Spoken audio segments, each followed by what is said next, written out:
कहानी की शुरुआत में हम देखते हैं एक स्कूल वैन एक सुनसान सड़क पर जा रही होती है। तभी हम देखते हैं कि उसी सड़क के किनारे एक कार खड़ी है।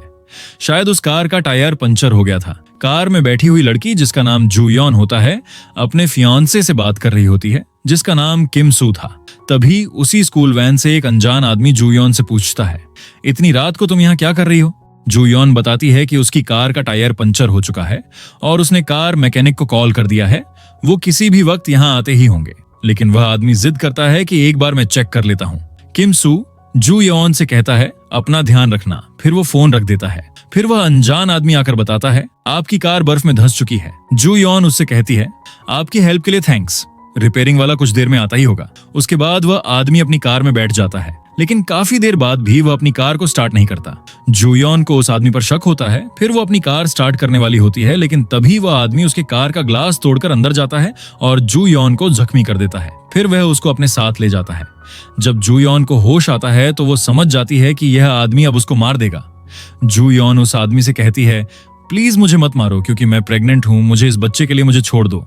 लेकिन वह अनजान आदमी उसे मार देता है। फिर अगले दिन हम लोग देखते हैं कि एक बच्चा झाड़ियों में घूम रहा होता है। तभी उसको एक कान मिलता है। उसके बाद यहाँ पर पूरी फॉरेंसिक टीम आ जाती है, जिसके बाद उनको जूयॉन का सिर मिलता है। यहाँ पर जूयॉन के डैड भी आए होते हैं, जो एक डिटेक्टिव होते हैं, और उनको काफी दुख होता है कि डिटेक्टिव होने के बाद भी वह अपनी बेटी को नहीं बचा पाए। जहाँ पर किम सू भी आ जाता है, जो अब पूरी तरह से टूट चुका होता है। फिर वह अपने बॉस से 2 हफ्तों की छुट्टी मांगता है, जो एक इंटेलिजेंस एजेंसी में काम करता है। अगले सीन में किम सू एक एजेंट से मिलता है, जो उसे एक कैप्सूल देता है और कहता है, अगर ये कैप्सूल किसी के अंदर रहे तो हम लोग उसकी लोकेशन और सारी बातें पता कर सकते हैं। फिर किम सू अपनी फियांसे के फादर से मिलता है, जो एक डिटेक्टिव होते हैं। वो किम सू को उन क्रिमिनल्स की लिस्ट देते हैं जिन पर पुलिस को शक है। फिर किम सू इन सब की लिस्ट लेकर चला जाता है, जिसके बाद किम सू उनमें से 2 लोगों को बहुत बुरी तरह से टॉर्चर करता है। फिर उनसे पूछताछ करने के बाद उसे यकीन हो जाता है कि ये दोनों कातिल नहीं हैं। फिर किम सू तीसरे क्रिमिनल के घर जाता है, जिसका नाम जंग होता है। किम सू उसके घर पर जाता है, जहां पर वह घर की छानबीन करता है, और यहाँ पर उसे अपनी फियांसे की रिंग मिलती है, जिसको देखकर वह थोड़ा इमोशनल होता है। वहीं दूसरी तरफ जांग स्कूल की बस से लड़कियों को उनके घर छोड़ने जा रहा होता है।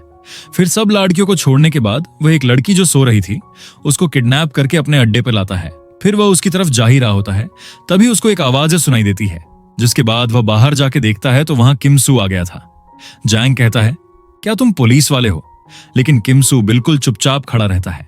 जिसके बाद यहाँ पर इन दोनों की फाइट होती है, जिसके बीच किम सू जांग के फेस को एक बड़े प्लास्टिक कवर से ढक देता है। जिसके बाद वह उसके सर को पत्थर से काफी बार पटकता है, जिसके बाद जांग बेहोश हो जाता है। फिर किम सू उसके अंदर वह कैप्सूल डाल देता है। फिर जब उसे होश आता है तो उसे एक लिफाफा मिलता है, जिसके अंदर पैसे थे। जांग कहता है, तुम पूरे साइको हो। फिर जांग एक रास्ते पर लिफ्ट मांग रहा होता है, तभी एक गाड़ी वहां रुकती है, लेकिन वो लोग भी जांग की तरह किलर्स होते हैं, जो एक डेड बॉडी को ठिकाने लगाने जा रहे थे। यहाँ हम देखते हैं कि किम सू उस ट्रैकर की हेल्प से जांग का पीछा कर रहा था। फिर जांग एक क्लिनिक जाता है, जहां पर उसकी नजर एक नर्स पे पड़ जाती है। फिर जब नर्स चेंजिंग रूम में जाती है तो वह देखती है कि जांग पहले से ही वहां पर है। जांग नर्स के साथ गलत करने ही वाला होता है। तभी यहाँ पर किम सू आ जाता है, जिसके बाद वापस से इन दोनों की फाइट होती है, जिसमें किम सू जांग को खूब मारता है, साथ ही उसका पैर भी घायल कर देता है। फिर जांग अपने दोस्त के पास जाने के लिए निकल जाता है। बीच रास्ते में किम सू को जूयॉन के फादर का फोन आता है। उसके फादर किम सू से कहते हैं, तुम्हें ये सब बंद करना होगा, इन सब चीजों से जूयॉन वापस नहीं आएगी। लेकिन किम सू फोन काट देता है। वहीं जैंग अपने दोस्त के घर में होता है, जो उसी की तरह एक क्रिमिनल था। उसका दोस्त कहता है, शायद उसके किसी करीबी को तुमने मार दिया है, इसलिए वो तुमसे बदला ले रहा है। तभी जांग को याद आता है कि किम सू ने एक रिंग पहनी थी, जो सेम रिंग उस लड़की ने भी पहनी थी जिसको जांग ने मारा था, और अब जांग को सब कुछ समझ आ गया था। वहीं दूसरी तरफ उसका दोस्त एक लड़की को मारने ही वाला होता है, लेकिन तभी यहाँ पर किम सू आ जाता है, जिसके बाद इन दोनों के बीच फाइट होती है, जिसमें किम सू जांग के दोस्त का हाथ और मुंह बांध देता है। तभी यहाँ पर जांग गन लेकर आ जाता है, जिसके बाद फिर से हमें एक एक्शन सीक्वेंस देखने को मिलता है, जिसमें किम सू जांग को घायल कर देता है। अगले दिन पुलिस जांग के दोस्त की बॉडी ले जाते हैं। वहीं एक जगह सीनियर पुलिस ऑफिसर और जूयॉन के फादर बैठे होते हैं। जूयॉन के फादर पुलिस ऑफिसर को किम सू की फोटो देते हैं। पुलिस ऑफिसर कहता है, आपको उसे रोकना होगा, वो डेविल को रोकने के लिए खुद डेविल नहीं बन सकता। अगले सीन में हम किम सू को हॉस्पिटल में देखते हैं। उसका जूनियर बताता है, जांग और आप 2 दिन से बेहोश थे। साथ ही वह यह भी कहता है, आपको उसे पुलिस के हवाले कर देना चाहिए। किम सू कहता है, नहीं, मैं उसे वैसा ही दर्द दूंगा जैसा उसने मेरी फियांसे को दिया था। वहीं जूनियर पूछता है, क्या वो कैप्सूल काम कर रही है? लेकिन किम सू उसे चुप कराकर चेक करता है कि जांग होश में तो नहीं, लेकिन जांग ऐसा एक्ट करता है जैसे वो बेहोश हो। फिर वह सारी बातें सुन लेता है। फिर अगले सीन में जांग की नींद एक ब्रिज के नीचे खुलती है। जांग कहता है, मुझे पता है कि तुम मुझे सुन सकते हो। मुझे इस खेल में काफी मजा आया। शायद तुम्हें यह बात पता नहीं होगी कि जू यॉन प्रेग्नेंट थी। जिसके बाद वो कहता है, लेकिन तुमने मुझसे पंगा लेकर बहुत बड़ी गलती कर दी। जिसके बाद वो एक मेडिकल से लूज मोशन की दवाई खा लेता है। जिसके बाद वो पब्लिक टॉयलेट में एक आदमी को घायल करके उसके मुंह में वो कैप्सूल दल देता है किम सू को। अब कोई आइडिया नहीं है कि जांग अब क्या करेगा, इसलिए किम सू जांग के दोस्त के पास जाता है जो हॉस्पिटल में एडमिट था। जांग का दोस्त बताता है, शायद तुम उसे समझ नहीं पाए, वो तुम्हारे फियांसे की फैमिली को खत्म करने के लिए गया है। तभी किम सू को उसके साथी का कॉल आता है जो उसे बताता है, जांग ने अभी कॉल पर बताया है वो एक जरूरी काम करने जा रहा है, जिसके बाद वह खुद को पुलिस के हवाले कर देगा। और अब किम सू काफी स्पीड में अपनी गर्लफ्रेंड के घर पर पहुंचता है, लेकिन अफसोस जांग ने उसके गर्लफ्रेंड के फादर को बुरी तरह से जख्मी कर दिया था और उसकी बहन को पूरा खत्म कर चुका है।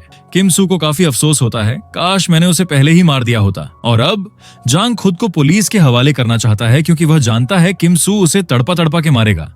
इसलिए वह पुलिस को कॉल करके अपनी लोकेशन बता देता है। फिर वहां जाकर खड़ा हो जाता है, लेकिन तभी यहां पर किम सू आकर उसे गाड़ी में भगा ले जाता है।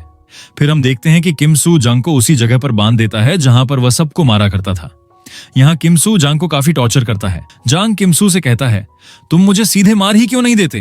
किम सू कहता है, ऐसी मौत से मेरा बदला पूरा नहीं होगा।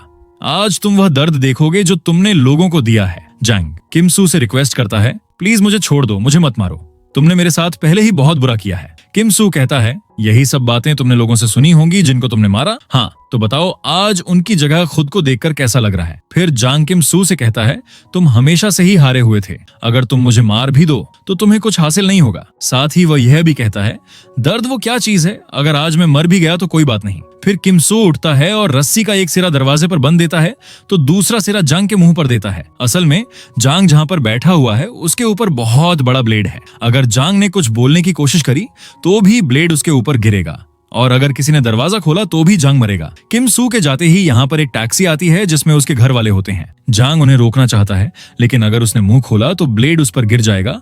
लेकिन यहाँ पर जांग के घर वाले दरवाजा खोल देते हैं, जिसकी वजह से ब्लेड जांग पर गिर जाता है, जिससे उसकी मौत हो जाती है। वही किम सू ये सब डर की आवाजें सुन रहा है, जिसके बाद वह उस डिवाइस को फेंक देता है। फिर वह जोर जोर से रोने लगता है क्योंकि अब उसका बदला पूरा हो चुका था। लास्ट में जांग, जो खुद एक डेविल था, उसने भी एक डेविल को देखा। अगर आपको ये वीडियो पसंद आई है तो लाइक सब्सक्राइब जरूर कर देना। मिलते हैं किसी और एक्सप्लेनेशन के साथ। Good bye.